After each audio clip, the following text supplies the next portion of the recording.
Good evening, everyone. On behalf of Edelweiss and Edelweiss Mutual Fund and Asset Management Company, I welcome you to another edition of Connect. This is a special Connect. We've had Connects on various topics, and they're not just about funds. The last one we had was with Captain Raghuraman, to talk about the kind of times. But this time we also come with an event that I think is very topical to the times, and that is about investing in IPOs. The sign of topicality and popularity of this theme is that I think we've got a record turnout for the event. So that tells you how much buzz there is about the IPO market. We are probably sitting in the middle of a time where 3, 4 IPOs are lined up. But I think over the last 3, 4 years, IPO investing has really gathered momentum in the Indian context. I won't steal the thunder from the speakers, but there are many reasons for that. A large number of companies that private equity had invested in are coming up for exit, and the IPO route is proving to be a very popular one. Many of these companies are also new economy companies. They are very different from the traditional kind of companies that you see in the benchmark, whether they represent a sector like diagnostics, retail, exchanges, or even the industry that I and all of us come from, which is asset management companies. Therefore, asset management companies listed today. So there is a large number of issues coming to market, and that pipeline is expected to continue. At the same time, I think IPO investing is a little misunderstood. When we think about IPO investing, it's almost like throwing darts. Buy any issue on listing day gain, do some funding, or फिर देखा जाएगा. We at Edelweiss believe that IPO investing is significantly more nuanced than that. And IPO investing is a space that we have looked at very closely in many capacities as Edelweiss, including in our funds, in our alternative investment funds, etc. And we don't think IPO investing is a passive strategy. There are many issues as far as IPO investing is concerned, whether it is getting access to the right opportunities, selecting the right opportunities, or exiting them at the right time. This is something that requires specialization. This is something that requires thought. And it's in that context that we decided to have this event today. Covers, of course, a specific opportunity that many of you have asked us questions about, and that is the Edelweiss recently listed IPO fund that is opening up on June 29th. Now, this is an open-ended MF scheme, the first in India that will make IPOs available, and really provide access to IPOs as an opportunity. It's a conversion from an existing scheme. Edelweiss made an opportunities fund that was a 3-year closed-ended scheme, became very popular with investors for its track record. And I would say on popular demand, we've converted it into an open-ended fund, which is Edelweiss recently listed IPO fund. So very exciting evening ahead. And look forward to all your questions after the discussion. I'm sure it's going to be a very rich discussion. With that, what I'm going to do is hand the conversation over to, again, a familiar face for all of you, Deepak Jain, who's our head of retail and institutional sales. He's going to be your host and host for today, grilling the experts through the day. Have a great day, guys. Thank you so much, Radhika. This is the part that I really love, where I get to grill the fund managers and the expert rather than answering on their behalf to the audience. I get to be the guy who will grill them, who will ask them tough questions, and they will answer it throughout the session. So as Radhika rightly put it, that this fund was launched in 2018 to identify opportunities via the IPO market, also to provide you opportunities which is otherwise not available in the Indian mutual fund space, by investing in new age businesses, so on and so forth. As she mentioned, opportunities in the IPO segment, the challenges, we'll try and break some myths, we'll try and get some insight from somebody who has done it. We have Bharat Lahoti, who has been managing the Edelweiss Maiden Opportunities Fund since its inception and will continue to do so. In last 3 years, during the fund's existence, the fund has really shown tremendous ability to absorb market volatilities and perform when there is an opportunity that has been available for us to capture, make right investment calls when the time is one to make, and to avoid some of the choices that have really helped us bring to this level where we have a stellar performance behind us, and a wide opportunity to capture into Indian IPO space going forward as well. Bharat, welcome to this Connect. Thank you, Deepak. Good evening to all. So Bharat, I would first start with the challenges of investing into IPOs, and then progress towards what will you do, what your fund will do, and we'll then dive into audience questions. So what are the real challenges that one as a layman, as a lay investor faces while investing into IPOs? Okay, so IPO is typically everybody knows about it. It's a document the company puts up while filing for it in terms of draft red herring prospectus. So everybody comes to know about it, and most of the retail participants are pretty excited about IPOs in general. But when it comes to actually getting an access to the market, it's very difficult. If you look at the chart which has been there on the slide, you would see many companies which actually do very decently on the listing day returns. The retail subscription is pretty high. It's almost like 33 times on an average kind of stuff. Typically, so if a retail investor tries to access an IPO market, he doesn't get it, any allocation. Even if he gets an allocation, it's typically one lot. So it's a lottery system, retail don't get participation. So direct investing is pretty difficult in an IPO space in general. Thanks a lot. Second important problem with the IPO market is that people think about is that we can apply in all IPOs and all IPOs make money. But that's not really the case. Even if you look at last 1 quarter of IPOs, I'm just saying January to March quarter IPOs, if you scan through their names, this was one of the most quarter where many IPOs came in. 16 IPOs came during this quarter. You would have seen actually all IPOs have not made money. So you have to be extremely selective what companies you need to buy out. If you look at from a longer term perspective, maybe last 5 years of IPO, you see almost like 1/3 of IPOs have actually not made money in general. So selection is very important. Access, secondly about selection. Third important part of IPO investing is people just talk about listing day gains. And we think that is not the case. Money cannot be made. I'm saying the actual wealth cannot be made just by listing day gains, because what you get in allotment of one lot. Just imagine one lot is typically for retail investor 15,000 worth value money. Even if that goes up to 30%, actually a lot of money doesn't get made to that extent. Money can be made only when you have a sufficient quantity at a size you can build up. So what we have done is that we have bifurcated companies with great listing gains and subdued listing gains. Now, if you hold these companies for 1 more year, actually, you would have got 50% returns after listing. This will be on the size which you can build out. If you properly select companies and build a size on it, you can get far more returns. So these are the best opportunities people talk about in the IPO market and typically don't look after this. So these are 3 broad areas where the problem arises in terms of how to get access, how to select companies right, and how to actually look for post-listing gain where the bulk of returns actually gets made.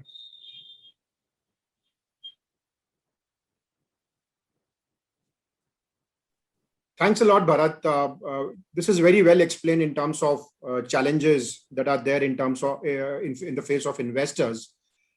Before we move on to how you solve that problem, let's just talk about your fund. How does your fund that we have been talking about will be investing into companies? People may think that this is all about investing into upcoming IPOs, but the name suggests it is recently listed. Why don't you just throw some light on what exactly is your investment strategy? So this Edelweiss recently listed IPO was earlier been called till now has been called Edelweiss Maiden Opportunity Fund. Primarily, this fund has been have a universe of investing in last 100 listed IPOs and all upcoming IPOs. So that is the universe actually it works around it. Second important aspect, as Nalin was also including and even Radhika was talking about it, typically this universe is all about growth stories. So you need to be extremely focused on growth companies and not look for value bargains. So that is second important. Third important is you might get many bad companies coming for IPO for many reasons. Consequently, you have to focus on quality. Selection is very important. So the style has to be something like growth and quality focused in this kind of universe. Thirdly, it's all about bottoms up selection. You have to do a rigorous research on each of these ideas which comes up. So it's a bottoms up approach how to approach these kind of ideas. And finally, it's all about liquidity. Typically, these are mid caps and small cap, and one has to be very cognizant of the fact that the liquidity of these companies might be low because the free float is very low. To that extent, consequently, you have to build portfolio taking in mind the liquidity profile of the company. So that's how the strategy has to be evolved, keeping all these aspects while building a portfolio. If you look at it in terms of how actually we thought about this idea and in terms of how we want to actually proceed, for us, the universe is last 100 listed IPO companies, and where we are going to select 30, 40 best ideas out of the last 100 listed IPO companies. Now, so when you talk about last 100, if you can explain what are the last 100, are there any filters? Okay, so last 100 listed IPO means from today onwards, how many IPOs have come, the 100 IPO which have been coming for this from year onwards. So suppose this translates to last 3.5, 4 years of IPOs. That's what broadly it means. So basically looking back, yes, not looking forward. Looking back. Looking back, so that you have a universe to play around. These are new age companies. You need to be analyzed properly and consequently participate in many of these opportunities. Fantastic. Are there any instances where you will go out of the theme and buy companies which are not part of the 100 last companies? And why would you do so? Okay, so this is a thematic fund. So 80% money gets deployed in this theme. This theme is basically what we are saying is the universe has to be 100 last listed IPOs company. So this is the thematic. You have 20% bucket, which is free, where you can utilize based on your will. What we have tried to do is that we will use this 20% bucket to remain invested in some of the old IPO companies where we think there is still some progress or some benefits out of it in terms of growth profile, in terms of valuation, and so on and so forth. There is also this 20% money is also useful for deploying in the upcoming IPOs. So those are two things which we can do beyond this kind of stuff. Being a thematic fund, 80% would be always invested in the last 100 listed IPOs company. Thanks a lot, Bharat. You mentioned previously about the challenges that an IPO investing presents, which is of access, selection, and it is not about listing day gains. So how do you really solve that problem? Okay, so the thing is that if you look at from a listing day perspective, why people think about it a listing day gain, and they see a very big upside which happens on during listing day. But if you look at from a perspective, the listing day is very small portion of the returns profile. As I said, typically you can't make big money since you get very small allocation during your IPO process. The most money is actually made when you build position over a period of time. So if you look at our profile, what we have generated for this fund, Edelweiss Median Opportunity Fund, we have generated around 14.33% return. The bulk of money has been actually made by holding good companies for long period of time, building size over it, and that is how we actually have made money. Listing day is very small part of it. That is one. Secondly, when we talk about why this fund looks very interesting from a broader perspective, there are three angles to it. One is if you compare it with any multi-cap fund, this fund has a very high active bids. So that is one thing about it. So you will have a different ways of looking at it. So this is not a benchmark focus when you compare it with NSE 500 and stuff like that. That is one. So it is at a high active bid. When I say high active bid, means basically I'm how away from I am from the benchmark. So this is not like NSE 500 or a regular fund which actually tracks this index. Second important aspect about this fund is all about investing in new ideas, as I said. And if you compare with any multi-cap index kind of stuff, multi-cap funds to that extent, you would see these are not well represented in index, their funds itself. If you look at the slide itself, and we have compared top 10 multi-cap funds, you would see actually they have only participated on an average 8% exposure in many of these new ideas. And this fund is actually about new age ideas. So our exposure to these new age ideas is more than 90%.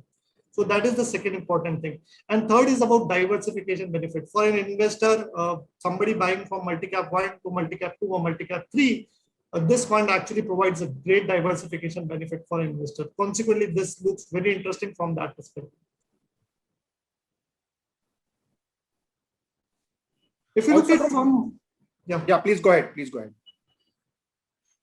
The another angle to about this fund is all about the selection. How do you go about selection kind of stuff? So as I said, this is not a paintbrush kind of approach where you can apply all IPOs and make money actually.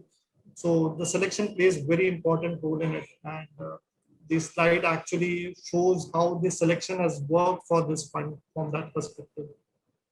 So if you could explain how much money that you made by avoiding and how much money you made by investing in three kinds of ideas, basically through listing day gains, through companies that were already there when your fund was launched, and during the course of the fund when new IPOs came, how did you do? Okay, so basically, if you look at from a perspective, last 100 listed IPO companies there and upcoming IPOs, you will have opportunities at all point of time to how to participate in these ideas. So take example, a company comes for listing, there are opportunities whether you want to pay for listing day gains or not. Now, left and bottom corner table on the slide actually represent companies which we had selected only for playing listing day gains. So if you look at it, companies which we had selected have done far better than companies which we have actually avoided for listing day gains. So selection has worked for well in that bucket. The second important aspect is once a company comes from IPO, how do we actually select out whether, and these are companies which are represented in form of companies which came after February 2018 when the fund was launched. So these are IPOs which came after February 2018, and what you could have done is you could have scanned the DRHP, met the management, and do all kind of due diligence. So if you look at from that perspective, this is left-hand top corner table on the slide. You would see even in that context, a lot of money has been made post-listing also. So selection post-listing also has done decently well for the fund. The right-hand side top table suggests these companies were already there in market and people could have analyzed it. They would have seen some history of the companies. They would have spoken to management. The quarter results would have come in. These are the companies which were there already in the market. Now, even in that bucket, if you look at the selection has played a very dramatic role in terms of contributing to the fund. So if you select well, actually you can generate far more returns as compared to a passive strategy. Thanks a lot, Bharat. This really explains the importance of selection. You also made a point about it not being a listing day, activity, and it's more about playing for the long term. Could you exactly quantify how much money you made in listing and how much money did you make by staying invested for a longer term? So the Edelweiss Maiden Opportunity Fund, or Edelweiss recently listed an IPO fund, which is going to be named that way, has delivered around 14.33% annualized returns since inception. If you break down into various buckets and how we have done an attribution analysis in terms of IPOs which were already there in the market when the fund was launched, IPOs which came after the fund was launched, and the listing day gains. So if you look at in the slide, actually, the listing day is very small part of the overall return perspective. It's only 0.6% of total 14.33%. So very small part of it. Most of the bulk of the return is made by holding companies, both old IPOs and the new IPOs, and that is the major source of return for the fund.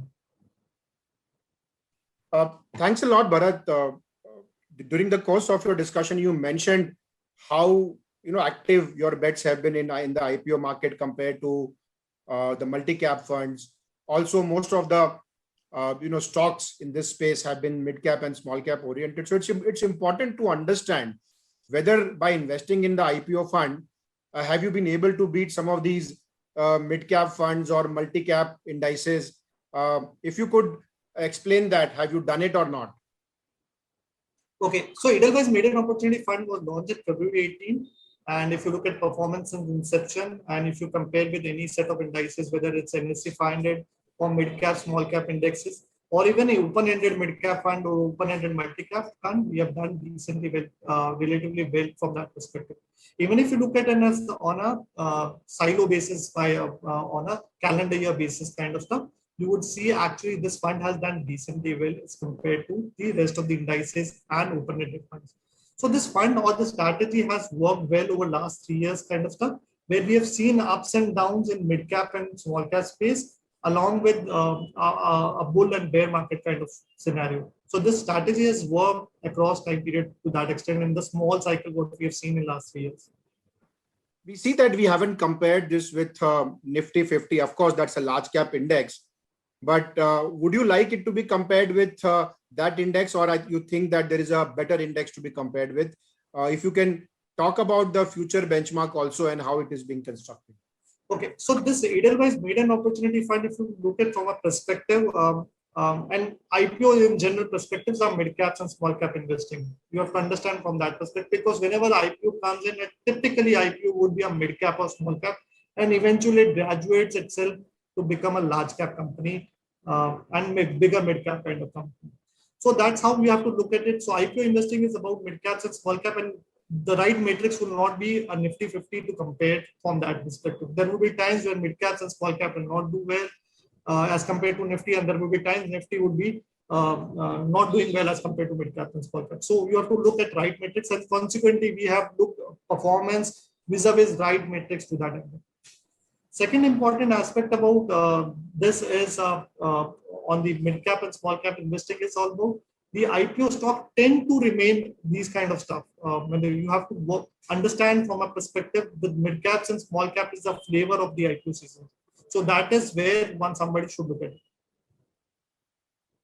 Before I start the audience round, let me ask you the final question. How do you actually construct the portfolio in terms of, you mentioned that it's not easy to just look at IPO from an investment perspective. It is also about post IPO. If you can explain how do you exactly construct a portfolio to our participants, and then we will open up the floor for Q&A. Okay. So broadly, as I said, this fund has a universe of last 100 listed IPO companies and all the upcoming IPOs which are going to be there. So that is the universe. We have to select best 30-40 ideas. We keep a key eye on diversification benefit in terms of sectoral diversification and market cap diversification. Though this fund has a higher tilt towards mid cap and small cap, that's we are cognizant of that. What typically happens when a company comes for an IPO, it files the draft red herring prospectus. So typically that is the starting point of our research where we start out the company from. Typically we scan the DRHP, we find all these financial metrics, whether it's revenue growth, earnings growth, return ratios, the use of capital, what kind of capex plan they are doing it, what is the history of the company, what the company is into, what was it to, what the management is all about, and so on and so forth. We also do a lot of qualitative checks. We visit the company's plant, or we actually look for competition, what competitions are saying about that company. We check out what suppliers are saying to them, what the customers are saying about these companies and their products. And consequently, a lot of management quality check happens before actually making up a mind for the company. The third level of analysis is where we actually categorize this company into 3 different buckets: secular growth ideas, cyclical growth ideas, and companies where we want to avoid. Secular growth ideas are multi-year growth ideas where we think the sectoral opportunities are pretty large. It could be because of unorganized to organized market, or because of new product and services line being opened up. And consequently, there is a lot of opportunity in that area. And companies which are decent, which are market leaders, or could have work on these areas can actually grow faster in this area. So these are secular growth ideas. They actually represent multi-year growth opportunities, and consequently, our sizing for these companies are actually higher. The second set of ideas are cyclical companies, and where we say that these companies are coming for IPO market just because of favorable market cycle, but you can get good companies which are very niche in the market. These companies actually have a market leader on their own product domain kind of stuff. Consequently, they are well in that context. We have a low sizing bets typically for these kind of companies, up to 3% kind of stuff. and typically avoid companies where we think the financial metrics are not so great quality, the management quality is not so great. We have lot of issues with respect to the use of funds and so on and so forth. Consequently, we typically avoid these kind of companies. And finally, when it comes to risk management, when we select all these companies, we keep a key eye on liquidity, which is very important. We understand mid caps and small caps tend to be liquid to that extent. Consequently, when we build out the portfolio, we need to be cognizant of the fact. Secondly, you have to be extremely conscious about sectoral diversification. We don't want to tilt the fund at one single sector kind of stuff. So we have limits in terms of stock limits, sector limits, and consequently we build out the portfolio. Thank you, Bharat, for a wonderful insight and presentation. We will now take questions from the audience which has come our way. Bharat, in the current form, the Maiden Opportunities Funds has portfolio with highly valued stocks. Doesn't that make you jittery about them holding them up? What is your view on the valuation of the companies that you hold? Do you think they are fairly priced or richly priced? If you would like to take that question. Okay, so let me take this question. When we talk about IPOs and new age businesses, there is a lot of valuation discovery which happens for many of these companies. Just to give you example, how to value an insurance company when actually it got listed in 2016-17 period kind of stuff. People were just talking about how to value this insurance company, whether you should look at price to earning multiple, price to book value multiple, whether it's a quasi kind of a lending institute or is it an insurance company. How do one value this company? And most of the FIs who are extremely expert on the insurance company, because they have traded, they have actually invested many of the insurance companies, they find it very easy to look at some of these companies. They think this company has to be valued in something different format as compared to the traditional lending business kind of structure. Consequently, people actually arrive at some multiples or some ways of doing it. So traditional methodology of understanding the company becomes very difficult while valuing this company. And people, when they look at this company, actually they look at these traditional matrices. I'm just looking at it, say, how do you value a credit card business? This is a business which actually rotates money after every month kind of stuff. So how do you value this kind of business? How do you value a company in a pharma sector which has a high entry barriers? So that is also a company where you need to look at from a comparable perspective. You don't have too many things. So those companies need to be evaluated in right fashion. And we think there is still growth to it. And when you compare with both matrices of many of these companies, there is still things which we can work around it. Thanks a lot, Bharat. The next question is about whether you will be investing in unlisted securities, and also will there be a sector bias that will be a fund manager discretion, or if there is a process to it? Okay, so on unlisted investment, the answer is no. Typically, our investments starts when the company actually goes for a public in terms of anchor book. So this fund is not about pre-IPO investing. This fund is only when the IPO actually hits the market to that extent, which is one day before the company opens up for anchor investment. That is the time where the fund will be actually investing. So this fund will not have liquidity issues with respect to unlisted shares. That's for sure to that extent. Secondly, on investments, can you repeat the second question? So in terms of sector bias, will it be driven by the process or the fund manager discretion? Okay, so as I said, this fund is all about how to pick bottoms approach, and obviously it will have a sector bias kind of stuff in terms of what companies the fund manager likes it. Two things to note about it: we have always been cognizant in terms of having kept our portfolio well diversified across sectors. That is one thing. And second important aspect is we want to find new sectors, new growth areas into that context. So while a fund manager decides that view, depending upon kind of companies which come for IPO, depending on the diversification benefit, typically that's how the fund managers actually take up my mind. Thanks a lot, Bharat. Bharat, what is the exit strategy for some of the stocks that you select? Because you can only invest into the last 100 IPOs.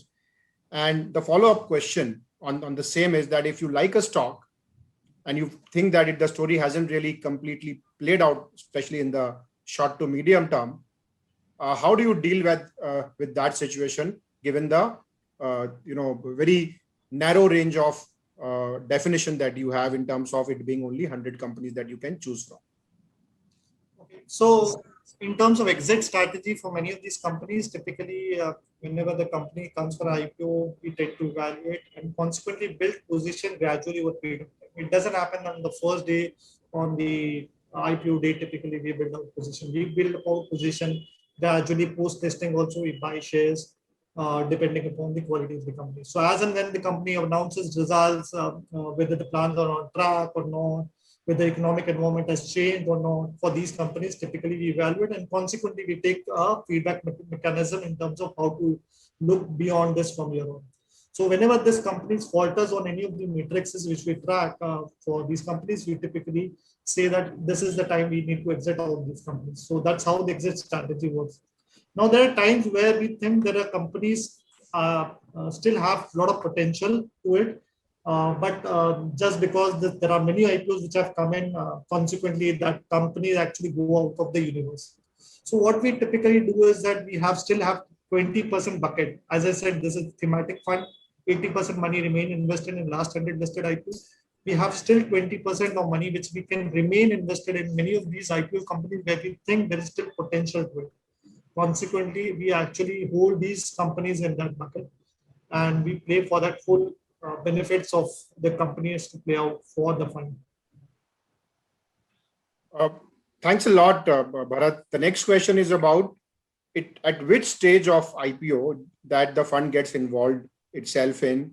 Is it pre-IPO? Is it anchor? Is it QIB? So if you can explain the various parts of IPO, in investing to our investor and very simply. Also, will you invest in SME IPO or not? Okay. So generally when a company, typically the life cycle of the company starts with a promoter who has an idea, who actually tends to make some goods and services and he starts doing it. The second level of investment comes in the venture capital or private equity guys who come in the market. This is the private market. The promoters actually tend to participate with private equity venture capital guys. This is the second level of investment which happens in the company.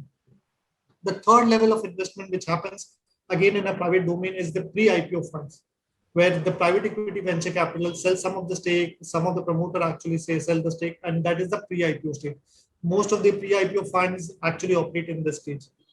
The Edelweiss Maiden Opportunity Fund or Edelweiss recently listed IPO fund actually operates after that. That is when the companies actually file DRHP and the companies actually come for an IPO date. So whenever the company files for DRHP, the research work starts and the investment starts only post anchor.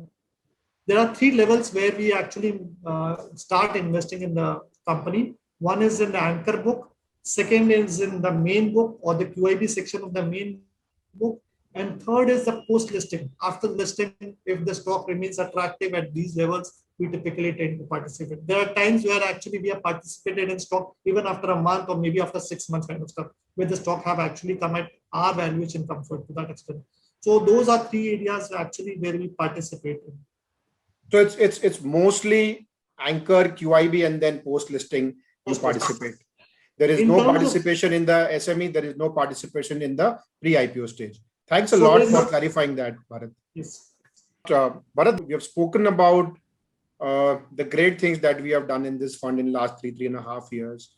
We would also, in all transparency, be talking about our strike ratio, where we have failed or where we have not had the similar success as we would have liked. If you would like to talk about some of the winners and some of the losers and what has been your strike rate, is there an asymmetry between the winners and losers?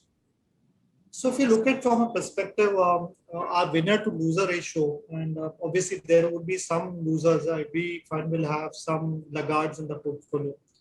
If you look at our winner to loser ratios, and typically it's a ratio of 4x. And typically why this happens, typically we ride on to some of the good stocks and we build actually position over and above what is actually there.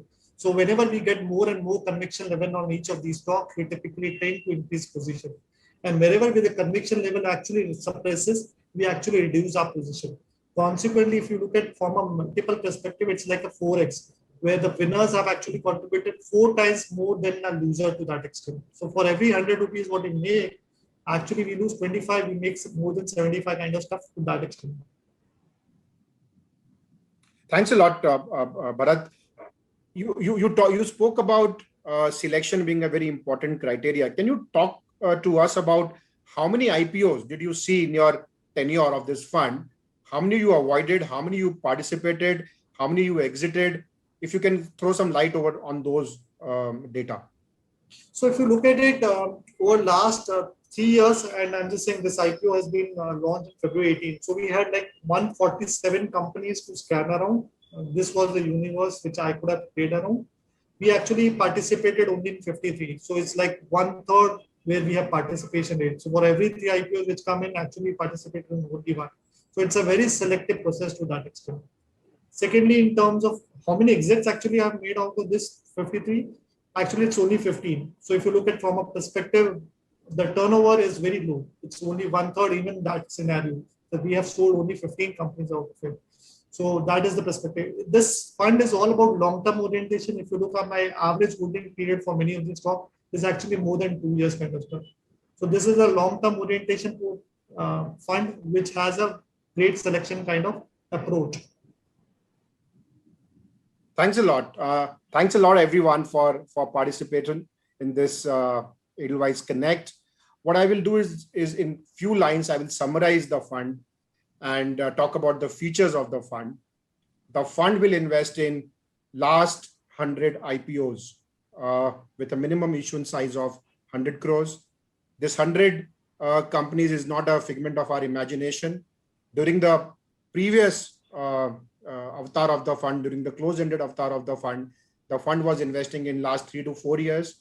When we went to SEBI, we went with a more clearer proposition, which the regulator also wanted. And this last 100 gives us ample opportunity to look at new age businesses from every cycle perspective. We'll be able to participate in a bull cycle. We'll be able to participate in a bear cycle. We will also have a benchmark which is closer to what we are doing. The benchmark will also be called recently listed 100 IPO index. The benchmark is being constructed by NSE. Having spoken about the construct in terms of product features, this will be an open-ended equity fund. In terms of expense ratio, it will be a full fee expense ratio fund as per the regulation. So for first 500 crore, we can charge 2 quarters. For next 250, 2%. For next 1250, 1.75, and so on and so forth. Also, we think this is a limited opportunity at this point in time. We think that we may have to temporarily close the fund at around 1,000 to 1,200 crores, and we will take that call when we reach 1,000 crores. Currently, the fund is about 500 crores. So yes, we can double this AUM in next few months, as and when the investor and distributors participate in this fund. There's one more difference in this fund in terms of its features. We don't want anyone to be gaming the fund with a large inflow and then exiting. So we have kept a high exit load of 2% for first 6 months and thereafter nothing. In our other equity mutual funds, we have a 1% exit load for 1 year. In this fund, we have a 2% exit load for 6 months. Should you have any more questions, my team on the ground is more than happy to answer all questions. Let me make that distinction very, very clear. Bharat, as the head of this fund, would be always available to answer your questions and queries. We have a dedicated product team headed by Niranjan Avasthi who can answer all your questions. So thank you everyone for taking time out on Friday evening, like you always do, with a lot of love and affection. I hope we have been able to answer most of your questions. And our attempt has always been to provide solutions to right kind of opportunities and problems that you may be facing. Thank you, everyone.